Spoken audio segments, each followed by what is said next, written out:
On the plus side, 10 episodes, or soon to be 7, per season is the perfect amount to produce top-quality television. But on the downside, it means we only get a handful of episodes every year, which is not enough. In such a huge, fictional world, there will always be storylines omitted and events overlooked. Despite the show having 60 hours to play with so far, they've still only scratched the surface of what could be shown from Westeros. The story must be tight, sharp, and tense, and that's why, while plenty of material was shot, much of it failed to make the final cut, including the original pilot episode where the roles of Daenerys and Catelyn were yet to be given to Emilia Clarke and Michelle Fairley, respectively. Since the final pilot aired, the show has leapt from daring height to daring height, and the high standard has meant plenty of good material has been unfortunately consigned to DVD bonus discs. I'm Ben from What Culture, and here are 9 deleted scenes from Game of Thrones you need to see. Number 9. Baelish. War of Words with Varys. Peter Baelish is comfortably one of the best and worst characters in the show, and at least to begin with, he shared that title with the mysterious Varys. That's why when the pair clashed back at the beginning of the show, you had no idea which one you wanted to triumph. And here we've got a throne room showdown where Baelish discusses which of the King's Landing brothers in mutilation got the worst luck. The Hound, the Imp, or the Eunuch? No one's seen the Imp's face yet, but my money's on you. It almost sounds like the start of a bad joke. Number 8. Small Council. Wildlings on the agenda. One of the most alarming things about Thrones is that 95% of the show is likely to be rendered utterly meaningless by the very end, thanks to the pesky White Walkers and their crazy shenanigans, as nobody in the South wants to hear anything about the cruel realities beyond the wall in the North. This scene shows the coolest man in Westeros, and possibly the universe, Uber boss Tywin Lannister, suggesting a possible envoy to meet and deal with Mance Rayder, the leader of the Wildling hordes. It's not the most crucial scene, but it's certainly one that shows the very faintest sign of naivety in Tywin. Maybe we'll even send an envoy into the frozen waste to talk with this Mance Rayder. He actually thinks he can negotiate with the king beyond the wall. Aw, that's cute. Number 7. Tormund, the Chicken Eater. Originally a series of books, obviously, it's worth remembering that the TV show is an adaptation, obviously, and changes are necessary. Obviously. So when things get cut, it really is understandable. But the book does paint a tremendous image of Tormund as we meet him for the first time, and this extended scene relates very slightly closer to what we read in the books. Beside the brazier, a short but immensely broad man sat on a stool, eating a hen off a skewer. Hot grease was running down his chin and into his snow-white beard, but he smiled happily all the same. Jon Snow there. Tormund is a jollier prospect in A Storm of Swords, but his sticky chicken trickin' feast, that was hard, transfers to the screen well all the same. Number 6. Doreah, Yrie's death. This far through the series, you'd be forgiven for not automatically remembering the girl who got thrown into the empty Karth Vault. To refresh, that girl was Doreah, one of the Dothraki handmaidens who trekked alongside Daenerys through thick and thin. You may think her punishment was harsh, until you remember how she actually betrayed Daenerys. The Mother of Dragons returns to her quarters to find Irri, another handmaiden, slaughtered and her dragons missing, as well as Doreah. Later in that season, Doreah is caught sleeping with Zoro Zoen Darksus, I hope I pronounced that right, the man behind the plot, and the pair are condemned together.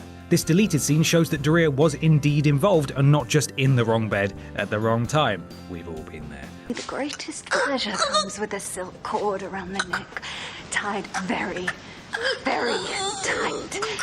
I suppose you could call her a handmaiden what stole the Dragon Queen's dragons for wankers. Hashtag handmaiden what stole the Dragon Queen's dragons for wankers. Number 5. Loras.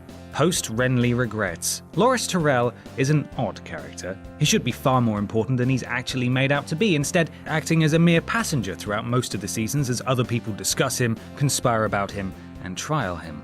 In this scene, he's actually given an emotional role to play, mourning the death of Renly Baratheon. I promised him the throne and he believed me. He died because of me. The wannabe king's death was sudden, shocking, and enormous, yet the show didn't dwell for long on his demise. Here we see Loras being further developed and the repercussions of Renly's death further explored. Number 4. Daenerys. Post-Jorah mood. Everyone lines up to take a pop at Emilia Clarke's acting skills, and no, she won't be winning every award under the sun, but there are times when Daenerys is meant to be utterly devoid of emotion. Here, she's stunned with rage at the news of Jorah's former spying, and that's why she's virtually wordless in this scene. Never betray me. It doesn't add a great deal to the show, but Missandei acknowledging that Daenerys is truly broken up about Jorah's exile could have been a nice touch rather than just sweeping over the issue. Number 3. Shae, the Tyrion breakup. Everyone needs a Bronn in their life. A vicious sellsword who can sing, joke, and could kill a man at 10 paces. Bronn is great. Simply the best. Better than all the other ones. Oh, and apparently he's a thoroughly decent guy who'll gladly help you through a messy breakup, as proven in this deleted scene with Shae. Shae is hustled out of the Red Keep by Tyrion for her own safety, but she doesn't see it that way. Bronn goes down to her level and lays the truth bare in front of her. These people, even the good ones, they use us as they please. And when we're no longer any use, they spit us out, find someone else they like. He's absolutely true in what he says, and the scene could have been worked into the series to hint at her adapting and her impending betrayal. Number 2. Robb Stark, Angry King in the North. Oh, Robb Stark. His death feels like an eternity ago now, and it's easy to downplay his role on the show now that he's been gone for so long, but he really was a fantastic character, and Richard Madden did a brilliant job of bringing the young wolf to life. This scene is an extended version of the final cut, and it's excellent. Robb's tactical, now steely character and kingly maturity all shine through here, despite his age. 208, but for every man we lost, the Lannisters We lost. need our men more than Tywin needs his! Number 1. Tywin Lannister, Gone Fishing. Tywin Lannister has a life outside of treachery, deceit, and backhanded war dealings. Apparently, it's official, he loves a spot of fishing in his free time. Official, a fishing. Although even his leisure activities foreshadow impending doom for House Tully, who were the next to fall. Their sigil is a trout after all, and Tywin certainly took care of them. Not only does this scene show Tywin enjoying something that doesn't result in human death, it shows Grand Maester Pycelle remarkably dropping his frail old man act and revealing himself to be a wily, clever veteran of the capital. There are times when I have trouble believing it myself. Both actors handle this scene fantastically, and it's a real shame that it didn't make the final version of the episode. And as the show rolls on, more material will continue to fall by the wayside. But fingers crossed, HBO keeps dishing it out anyway, when all's said and done. And that's our list. Make sure you subscribe to the What Culture YouTube channel for more lists like this, and don't forget